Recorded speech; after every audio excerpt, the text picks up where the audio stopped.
3장 1절에서 4절을 함께 읽겠습니다. 신약성경 265쪽 고린도전서 3장 1절에서 4절 찾으시는 아멘. 한 목소리로 크게 읽겠습니다. 형제들아, 내가 신령한 자들을 대하는 것 같이 너희에게 말할 수 없어서 육신에 속한 자 곧 그리스도 안에서 어린아이들을 대하는 것 같이 하노라. 내가 너희를 저주로 먹이고 밥으로 아니하였느니 이는 너희가 감당하지 못하였으리거니와 지금도 못하리라. 너희는 아직도 육신에 속한 자로라. 너희가 내 시기와 분쟁이 있으니 어찌 육신에 속하여 사람을 따라 하나님이 아니리요. 어떤 이는 말하되 나는 바울에게 하고 다른 이는 나는 아볼로에게 하니 너희가 육의 사람이 아니리요. 아멘. 이 시간 말씀을 전하면서와 말씀을 듣는 우리 모두에게 성령의 기름 부음이 임함으로 말미암아 그 말씀이 내 심령 가운데 옥토바스로 떨어지는 복된 열매가 나타나게 도와주시고 그 말씀대로 살아가는 결단의 역사가 일어나게 도와 내 심령을 붙잡아 주시옵소서. 함께 기도하겠습니다. 오 하나님 아버지, 은혜와 사랑을 감사합니다. 하나님께서 오늘도 우리를 사랑하여 주셔서 예수의 피로 세워진 예배당으로 인도하여 주셔서 오늘도 생명의 말씀 앞에 겸손함으로 머리를 숙일 수 있도록 복 주시옵소서. 감사합니다.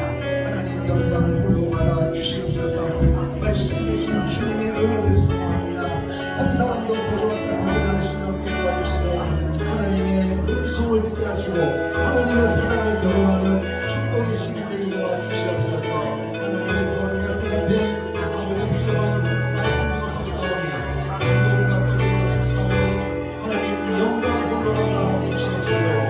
아버지의 말씀을 전하는 종과 말씀을 듣는 모든 성도들의 심령 가운데 하나님과 온전한 연합이 이루어지는 함께 시간 되게 도와주시옵소서. 아버지 하나님, 연약한 성도들이 있습니다. 육신을 잡아주시고 치유하여 주시고 회복시켜 주셔서 특별히 영적으로 충만한 이 시간 되게 도와주심을 믿습니다. 우리의 심령 가운데 다시 오실 부활의 주님을 바라보며 재림의 바라보며 오늘도 사랑으로 말씀을 듣는 우리 모든 성도가 되게 도와주시옵소서. 머리부터 발끝까지 보혈로 덮어지는 고침의 역사가, 회복의 역사가, 위로하시는 역사가 이 예배 시간에 임하게 도와주시옵소서. 예수님 이름으로 기도합니다. 주의 보혈 흐르는데 믿고 피어나 주의 은혜 내가 입어 깨끗하게 되어 가슴에 손대고 주의 보혈 흐르는데 믿고 피어나 주의 은혜 내가 입어 깨끗하게 대접하게 해주시고 가슴에 손을 대고 주의 목소리로 기도하기를 소망합니다. 주님, 주 앞에 나왔습니다. 나의 마음을 만져 주시옵소서. 다시 오실 주님을 바라보는 제게 신앙으로 오늘 예배가 내 인생의 마지막이라고 하는 가볍은 심령으로 말씀을 듣는 시간 되게 도와주시옵소서. 우리 한 번만 다시 한번 묵상으로 한번 소망의 목소리로 기도하겠습니다. 오 주님, 영광을 받으시옵소서. 역사를 주옵소서. 우리 마음을 받아주시고 지치를 상하시며 힘을 주시고 위로해 주시고 또 믿으시고 생각해 주시고 하나님의 소망을 받으시고 주옵소서.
하나님 사랑하시면 아멘. 아멘.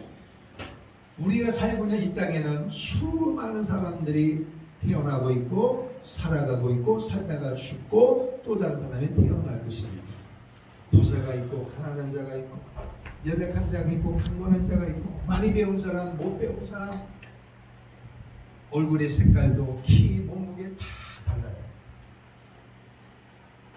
그 사람들을 볼 때마다 여러분 무슨 생각을 하십니까? 아니면 나를 볼 때마다 무슨 생각을 하고 살아가세요? 겉은 멀쩡하고 멋있게 보이는데 진짜 그 사람 속은 어떨까? 궁금하지 않으세요? 세상의 그 모든 것을 보면서 성경은 딱 세 가지로 얘기합니다. 몇 가지요?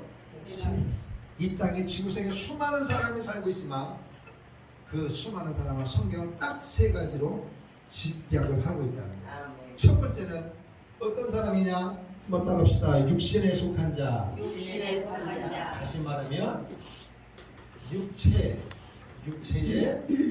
속한 자다. 이렇게 되어 있어요. 육체에 속한 자. 두 번째 따라합시다. 육신에 속한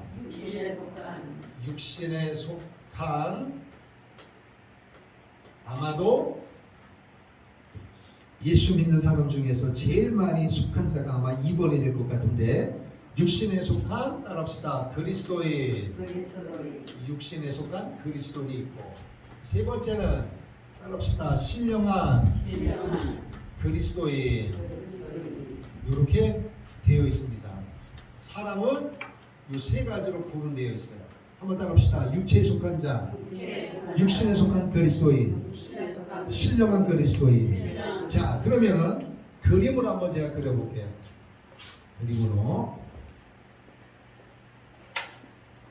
육체에 속한 자는 마음의 중심에 여기 의자란 말이에요. 의자. 마음의 중심에 내가 있어야 돼요. 누가 있어요? 내가 있어야 돼요. 그리고 역사의 주인공 되시는 예수님이, 이 동그라미가 내 심령이란 말이에요. 그래서 예수님이 밖에 계셔요. 밖에 계신다. 그러니까 모든 결정과 모든 사건과 모든 중심과 결정 내리는 게 누구 중심이다? 내 중심이고, 예수에 대한 관심도 없고, 한마디로 말하면 구원받지 못한 사람, 천국에 대하여, 교회에 대하여 아무 관심이 없는 사람, 오직 뭘 먹을까, 마실까, 입을까, 모든 집중과 모든 생각을 땅에다가 두고, 땅에 부사면 되는 거야. 남이 망하든 상관이 없어요. 오직 나 중심이에요. 나 중심. 옆에 사람이 죽어가도 관심이 없어. 나만 살면 되는 거예요. 모든 핵심이 자기 중심이에요. 그런데 문제는 뭐냐? 자기 중심인 것 때문에 삶의 이런 모든 것들이 규칙적이다, 불규칙적이다, 들쑥날쑥해요. 걷잡을 수가 없는 거예요. 감정을 잡을 수가 없어요. 행복의 의미, 내가 어디서 왔고, 내가 어떻게 살아야 되고, 나는 앞으로 내 인생의 마지막은 어떻게 될 것인가, 이런 부분에 대하여 전혀 관심이 없습니다. 엄마 뱃속에서 태어난 것 외에는 몰라요.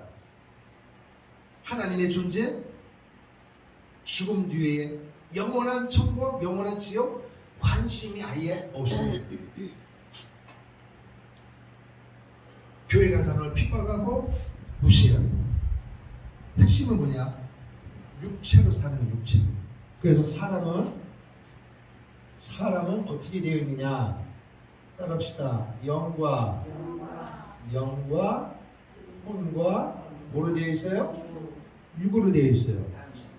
그러니까 이 육체에 속한 사람은 영이 살았다 죽었다 죽은 거예요. 그럼 왜 죽었느냐? 창세기 말씀에 보면 하나님께서 사람을 만드실 때 우리의 형상을 따라, 이 말은 영적으로 세웠다는 거예요. 영적으로. 영은 하나님께로 와서 하나님께로 가는 것입니다. 그래서 아담이 우리 눈에는 에덴 동산에서 육을 가지고 있지만 그에게 혼이 있고 가장 중요한 그 속에 영이 있단 말이에요. 우리의 형상대로. 그래서 그 영적으로 아담과 하와가 태어나서 하나님과 교제한 줄로 믿습니다. 세상에 존재했던 모든 것은 말씀으로 세웠는데 코끼리에게, 하늘을 나는 비둘기에게 영이 있어요, 없어요? 없는 거예요. 하나님하고 관심이 없는 거예요. 그러니까 사람이라고 존재가 하나님의 형상대로 하나님과 교제하도록 만들었는데 그 영이 언제 죽었다? 선악과를 따먹은 이후로 영이 죽은 거예요. 그러니까 영이 죽었다는 말은 하나님과 교제가 끊어진 것입니다. 그래서 이 열매를 먹으면 영원히 죽는다. 그러면 영원히 죽는다는 말은 육체적인 죽음 플러스 더 중요한 것은 뭐냐? 하나님과 관계가 끊어진다는 것입니다. 하나님을 부르지도 못하고 하나님에 대한 관심도 없고 나의 죄됨을 전혀 알지 못하는 거예요.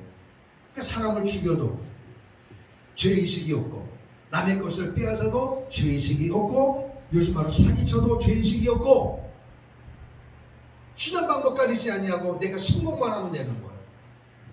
이게 바로 육체에 속한 자입니다.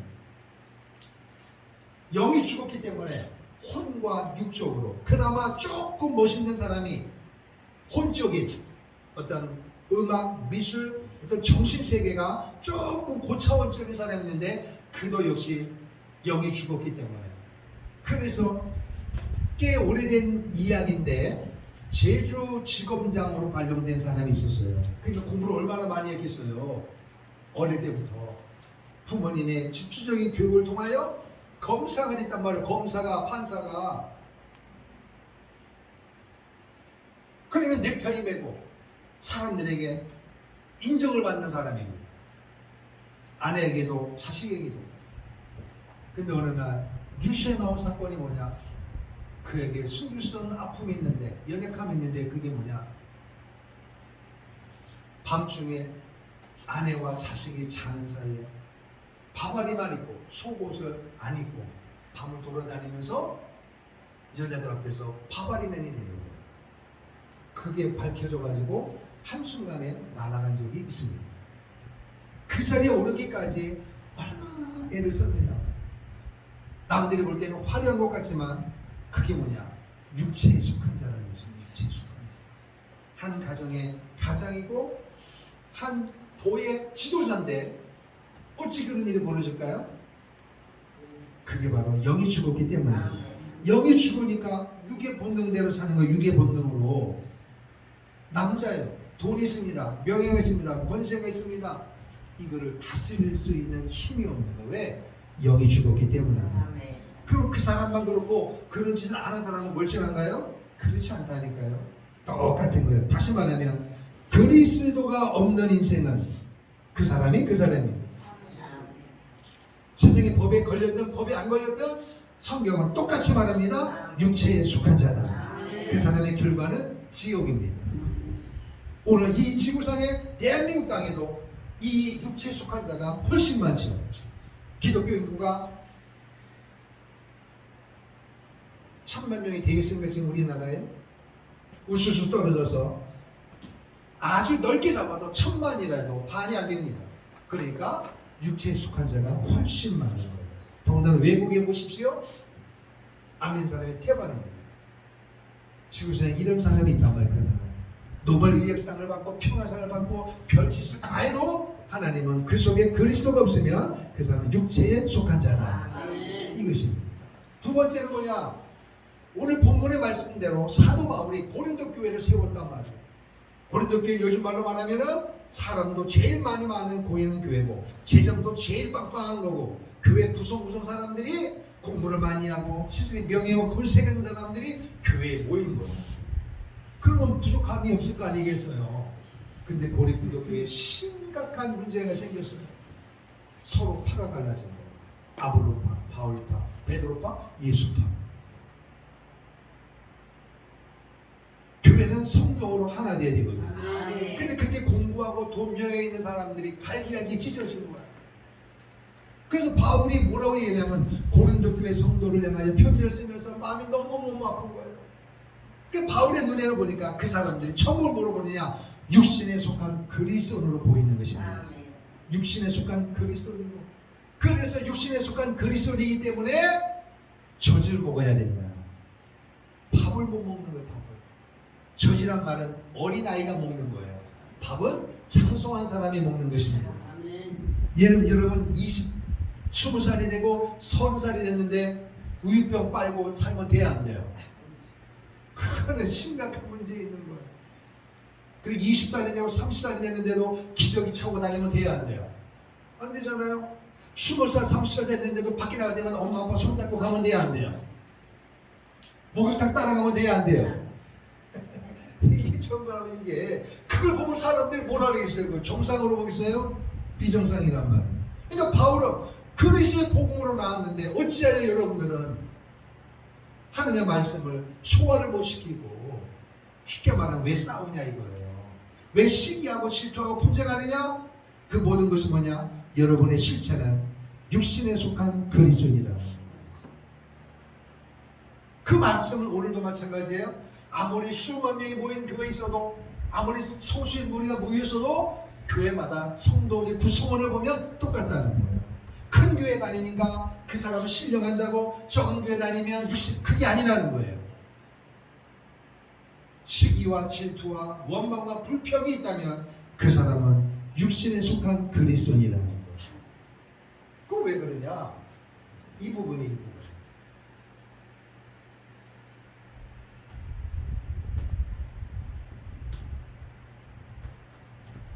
여전히 중심에는 내가 있습니다. 육신에 속한 그리스도인은. 그러나 예수 그리스도가 밖에 있는 것이 아니라 나와 관계없이 떨어져 있는 거예요. 구원은 받았습니다.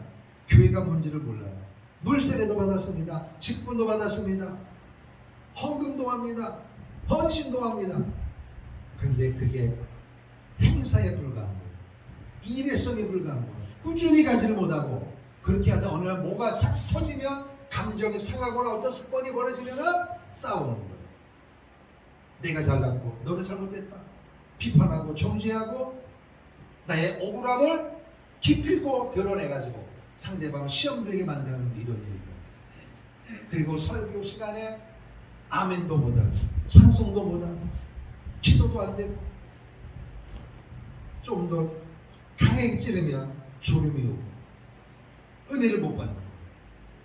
십자가의 도가 뭔지를 모르고 천국의 소망도 없고 야 목사님 저렇게 설교하시는데 정말 천국을 바라보고 열심히 믿음으로 할렐루야 그런 소망이 있어야 되는데 이런 소망이 속에서 일어나질 않아요.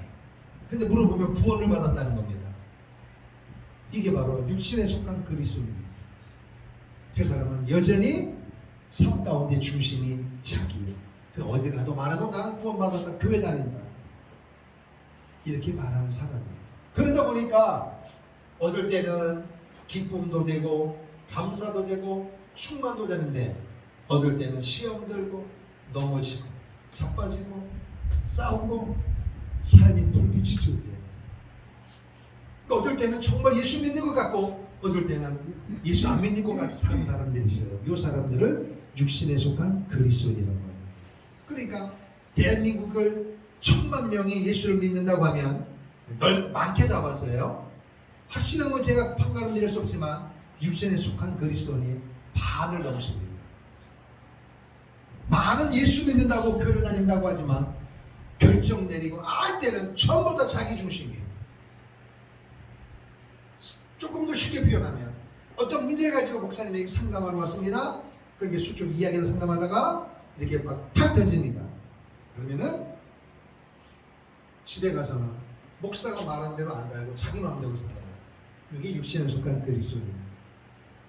더 정확하게 말하면 모든 상황과 사건 속에 하나님의 말씀과 성령의 감동보다 내 지정의대로 사는 사람들. 내 감정대로 결정하고 아무리 이야기해도 소용없어. 내 감정대로, 내 믿음대로, 내 생각대로 산다는 거예요. 그런데 우리는 믿음이라고 하는 가면을 쓰고 말을 하면서 상대방에 상처를 주고 이렇게 하는. 그래 늘 말을 할 때마다 예수를 말하고 교회를 말하는 거예요. 이게 아주 위험합니다, 여러분. 아주 위험합니다. 지금 고린도 교회 성도가 여기에 속하고 있다는 거예요. 그 위대한 바울이 목회를 하는데도 고린도 교회 성도가 그렇다는 거예요. 바울 위대하죠. 아볼로 위대하죠. 좀 더 쉽게 말하면 육신에 속한 그리스도인은 하나님 중심이 아니라 사람 중심이에요. 사람 중심. 하나님의 관심, 하나님의 입장은 전혀 고려하지 않고 어떤 일을 하면, 어떤 상황을 부딪히면 내 입장을 귀하게 여기는 사람, 내가 기도